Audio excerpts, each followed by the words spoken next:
આગામી જન્માષ્ટમી પર્વને ધ્યાનમાં રાખીને પવિત્ર નગરી દ્વારકામાં વહીવટીતંત્ર અને પોલીસના ચુસ્ત બંદોબસ્ત વચ્ચે મોટા પાયે ડિમોલેશનની કાર્યવાહી શરૂ કરવામાં આવી। લાખોની સંખ્યામાં ઉમટનાર ભક્તોની ભીડ અને ટ્રાફિકની સમસ્યા કાયમી ઉકેલ માટે આ પગલું ભરવામાં આવ્યું છે।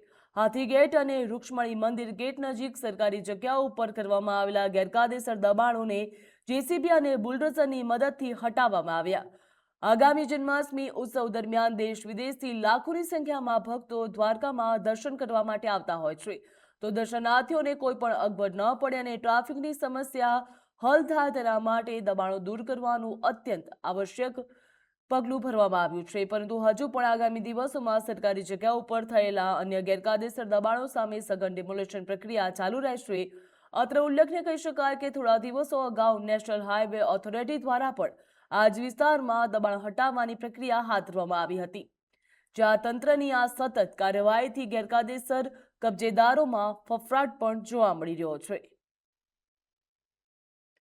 તો દ્વારકામાં ડિમોલેશનની કાર્યવાહી હાથ ધરવામાં આવી છે। જેસીબી મશીનથી તમામ દબાણો દૂર કરવામાં આવ્યા। પોલીસ તેમજ વહીવટી તંત્રના ચુસ્ત બંદોબસ્ત વચ્ચે આ કાર્યવાહી કરવામાં આવી છે। આગામી દિવસોમાં જન્માષ્ટમી મહોત્સવ છે, તેના કારણે હજારોની સંખ્યામાં ભક્તો દ્વારકા ખાતે દર્શન કરવા માટે આવતા હોય છે।